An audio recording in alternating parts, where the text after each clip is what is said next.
حمدا لمن هداني لسنة العدنان محمد المختار وسيد الأطهار فهذه أرجوزة لطيفة وجيزة.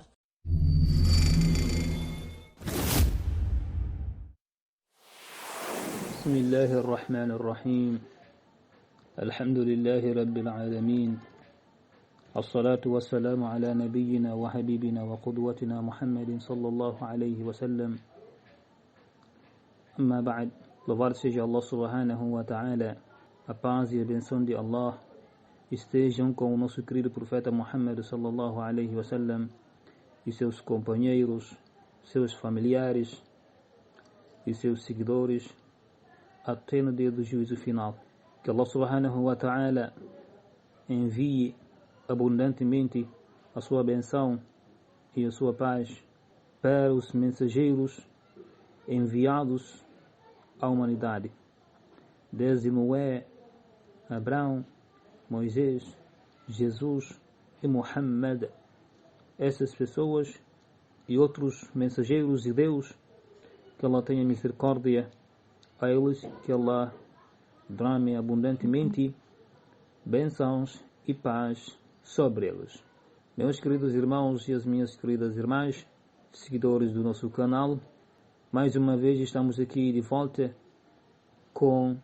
sobre a crucificação de Jesus Cristo. Como na aula anterior, falamos sobre o mesmo tema. Também hoje vamos falar do mesmo tema, mas com outro desenvolvimento, baseando sempre no livro chamado Será que houve redenção na crucificação?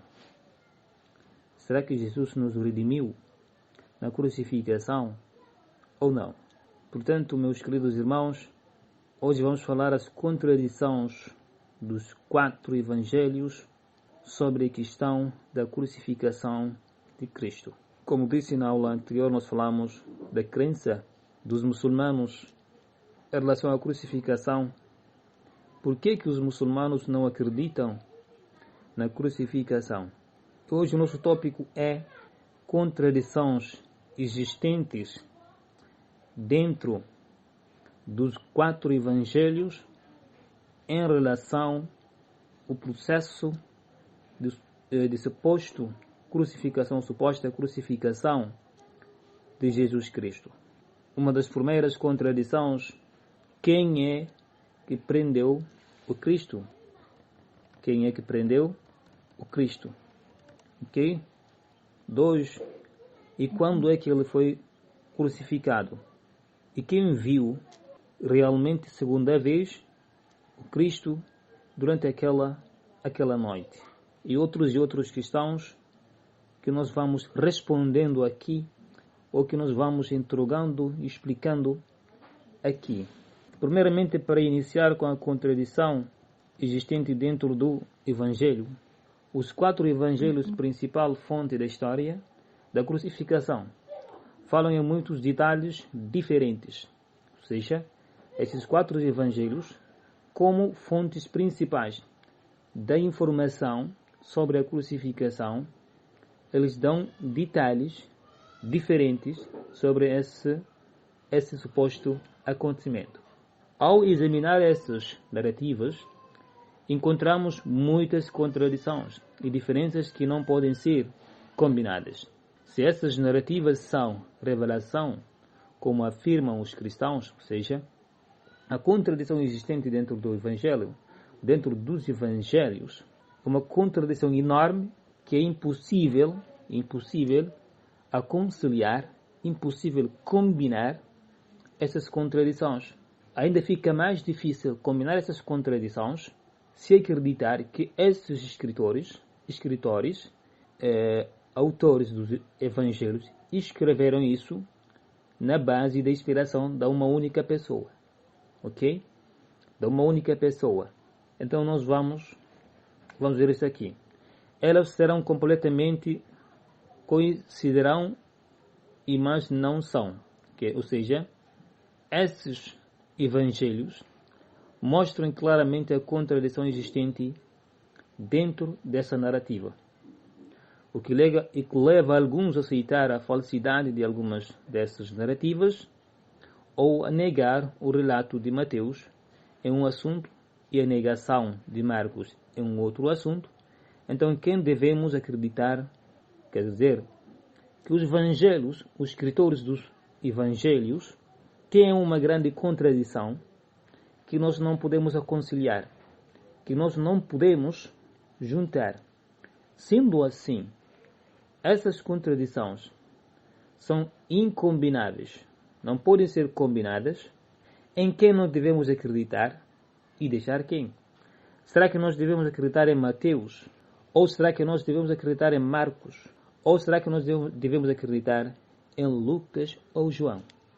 Tendo em conta, existem contradições graves dentro desses. Entre essas contradições e diferenças sobre a questão da crucificação de Cristo, entre aspas, supostamente, estão as seguintes contradições. A última ceia, ou a ceia pascual, que Cristo assistiu com seus discípulos, e durante a ceia, o Messias, que a paz esteja com ele, profetizou que o seu discípulo o traria. Diz no Evangelho de Marcos: ele é um dos 12 que mergulha comigo no jornal, ou seja, que está sempre comigo nas atividades de adoração. No Evangelho de João, ele é aquele ou seja, é quem está sempre comigo. Como estava dizendo, quando nós olhamos para os Evangelhos, encontramos a primeira contradição dentro do Evangelho, dentro dos Evangelhos. Vamos ver aqui, Mateus 26, 23, afirmou, aquele que comeu, o verbo está no passado, aquele que comeu comigo do mesmo prato, há de me trair. Aquele que come comigo do mesmo prato, há de me trair. Agora, esse é o Mateus. Aquele que comeu comigo do mesmo prato, há de me trair. Vamos ver aqui Marcos 14 e 20. E eles começaram a entristecer. Vamos aqui desde versículo 18.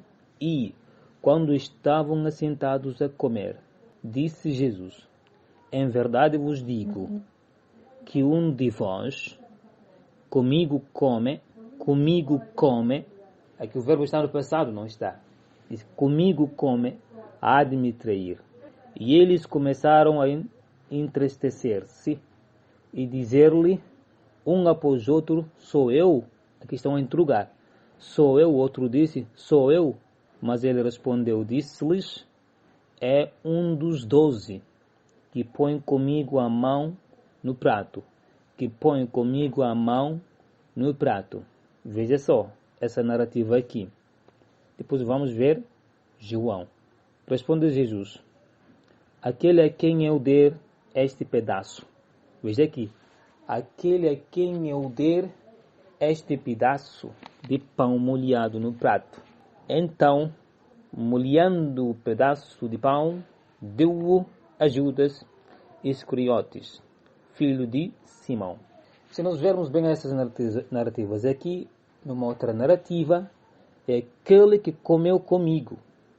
Numa outra narrativa, é aquele que come comigo. Numa outra narrativa, é aquele que eu der este pedaço de pão molhado. Na outra narrativa, nós vemos que os apóstolos, os 12, dizendo: não sou eu não vou trair. Numa outra narrativa, perguntam: sou eu? Vou ser quem vai. Quer dizer, numa narração vem interrogação, na outra narração vem negação. Só isso para vermos que isso de facto deixa equívocos, deixa dúvidas.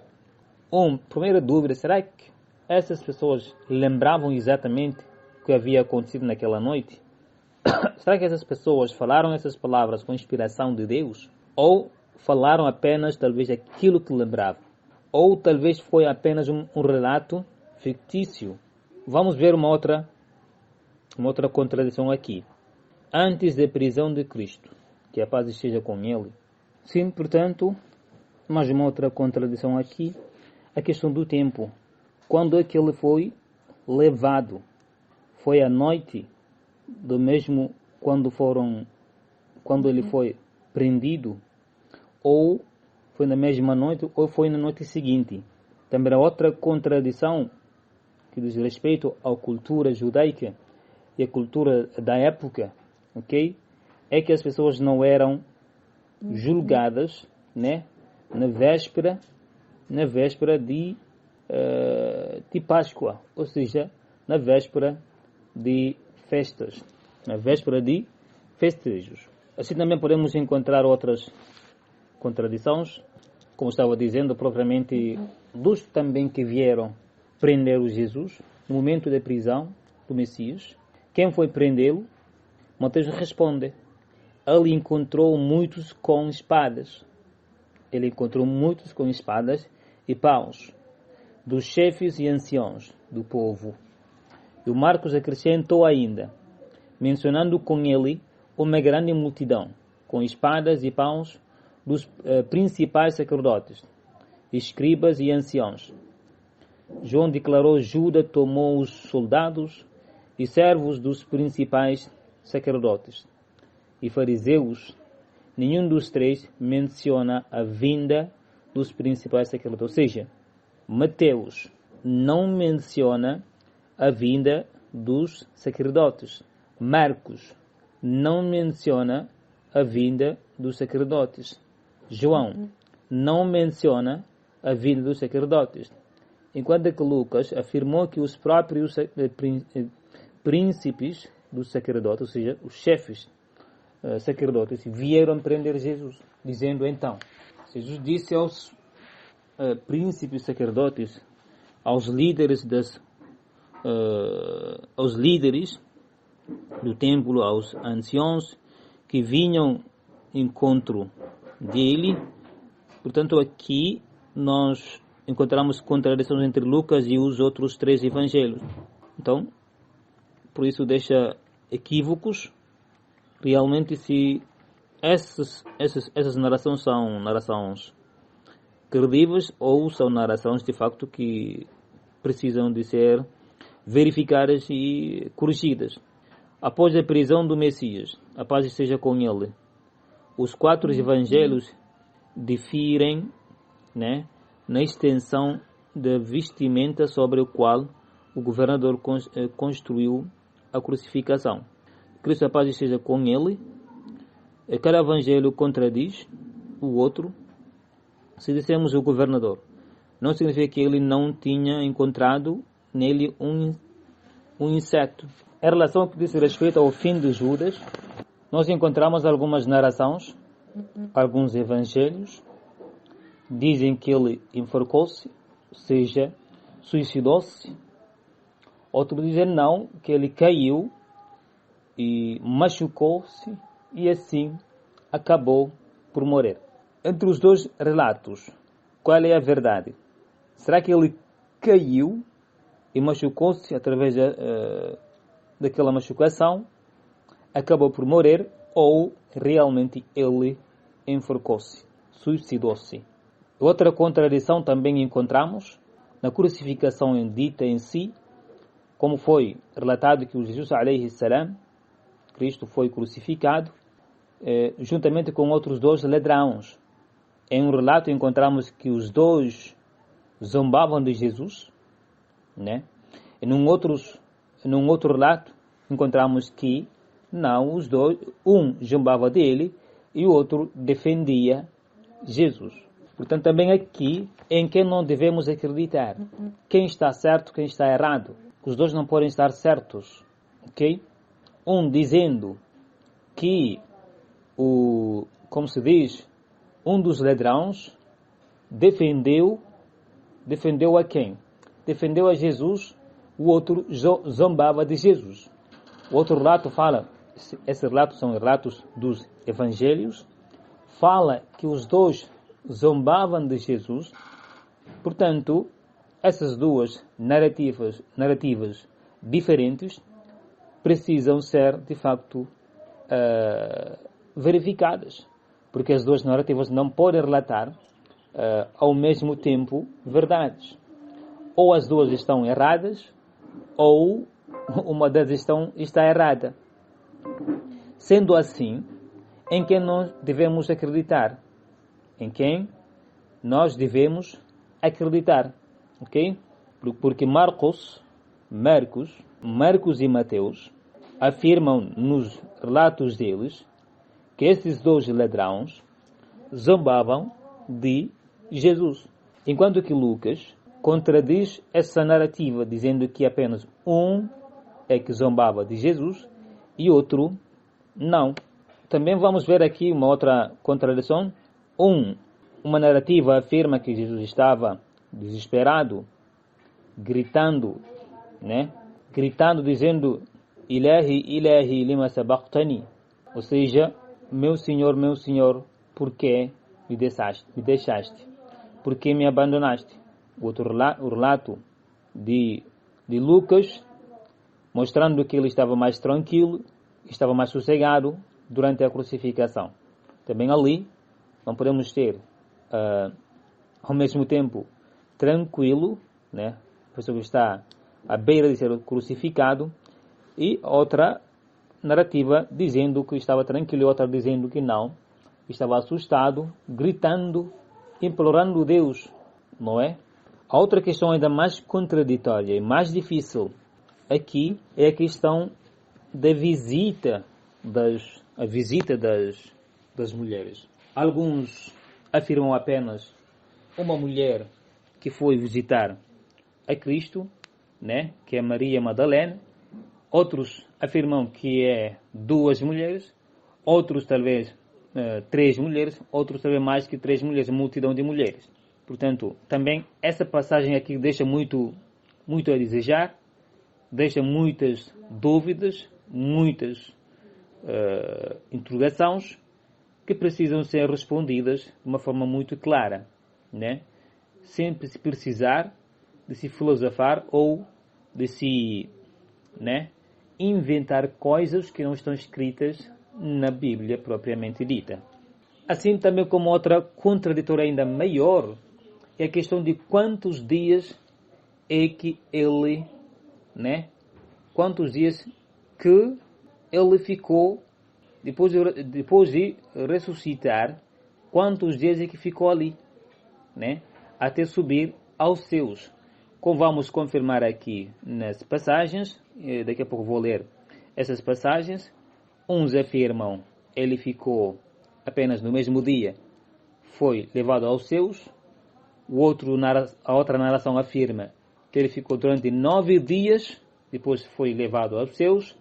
Outra narrativa afirma que são 40 dias depois da sua ressuscitação, foi levado aos céus. Portanto, nós vamos ver essas passagens aqui. O versículo fala o seguinte: Jesus foi entronizado logo após ter subido ao céu, da aldeia de Emaús, na noite do primeiro dia da ressurreição. Lucas 24, 30 e 31. Vou repetir: Jesus foi entronizado logo após ter subido ao céu, da aldeia de Emaús, na noite do primeiro dia da ressurreição. Lucas 24, 30 e 31. Ou seja, ele subiu aos céus na primeira noite da ressurreição. Também outra passagem, conforme testificou em espírito Davi. Salmos 21, 1 a 6. João, Apocalipse 5, 1 a 14. E Paulo em Filipenses 2, 9 a 11, etc. Voltando ao 8º dia, em Galileia, Mateus, dizendo aos seus discípulos: é-me dado todo o poder no céu e na terra. Então, com relação à ascensão de Jesus ao céu, dizendo aqui que no primeiro relato, ou seja, que a ascensão a Jesus aos céus demorou uma coisa de 40 dias. 40 dias de sua ressurreição, conforme confirmado no Atos 1, 1, 11, que declara: no primeiro relato, uma outra contradição em relação à profetização de tempo que Jesus ia demorar no templo, que ele seria igual ao profeta Jonas, que ficou na baleia durante 3 dias e 3 noites. E quando nós vermos essa contagem também em relação ao Jesus de ficar na campa, será que completar esses dias? Claro que não completou esses dias. Se ele foi supostamente crucificado na sexta-feira, logo no domingo, já de manhã, levantou-se no domingo.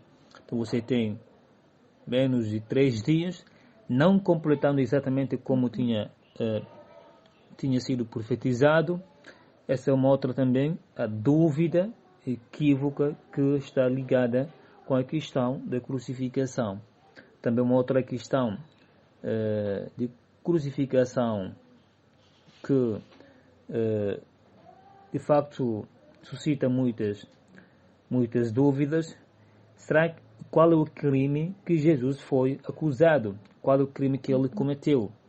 Ele cometeu o crime de blasfêmia, ou seja, de falar palavras ou palavrões contra Deus, contra a divindade. Sendo assim, ele foi condenado. Realmente, na Bíblia, de acordo com a Bíblia, uma pessoa que cometeu a blasfêmia, o que deve ser a sua punição? Será que é crucificação? Claro que não. A punição dele é de ser apedrejado até a morte. E Jesus não foi apedrejado, apenas foi crucificado. E uma pessoa que era acusada de blasfêmia não era crucificado. A punição da pessoa deveria ser apedrejamento. Também uma outra equívoca que de facto que nos deixa com muita dúvida é em relação ao que diz respeito o dele ser sepultado. Normalmente, de acordo com a tradição histórica da altura, uma pessoa se a pessoa for crucificado, não era sepultado. Era para deixar ali, né, até empodrecer ou ser consumido pelos cães ou pelas outras coisas, mas o que não era feito não era sepultado. Portanto, essas questões, 3 questões fundamentais que de facto que não combinam com a cultura e costume da época. Não acontecia na altura julgamentos na véspera de festividade. Isso aconteceu, segundo os relatos, na véspera da Páscoa. 2, que uma pessoa que era acusada de blasfêmia, também a punição dela era apedrejamento e não a crucificação. Ok? 3, se uma pessoa fosse crucificada, não era sepultada. Ela sim era deixada aí no madureiro até empodrecer ali, porque era um exemplo para outras pessoas não fazerem a mesma coisa, ou era um exemplo para as pessoas afastarem realmente de pecados. Portanto, essas são contradições, muitas de facto contradições existentes dentro de propriamente Bíblia, não só em Bíblia em geral, mas sim sobretudo especificamente o caso de crucificação de Jesus, do seu processo em geral, desde a apreensão de Jesus, de quem foram prendê-lo. Nós vimos diferentes relatos, onde uns falam que eram guardiãos,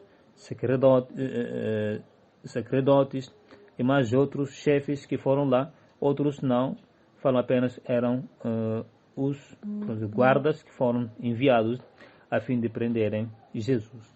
E nós vemos também em relação à noite do julgamento, se for na mesma noite ou se for na noite seguinte. Também vimos outras contradições em relação a Júdia, que foi considerado como traidor de Jesus, né? O fim dele, uns relatos falam que foi através de enforcamento, ele Portanto, esses aqui foram mais ou menos a nossa aula de hoje e vamos voltar com mais explicações, com mais aulas. Então, algumas palavras eu traduzi. O que eu tenho comigo é uma Bíblia escrito na língua árabe, né? Que a tradução para português pode ser, por ter algumas palavras diferentes, mas os conteúdos são os mesmos. Portanto, eu agradeço muito por terem assistido essa aula e até a próxima aula, inshallah.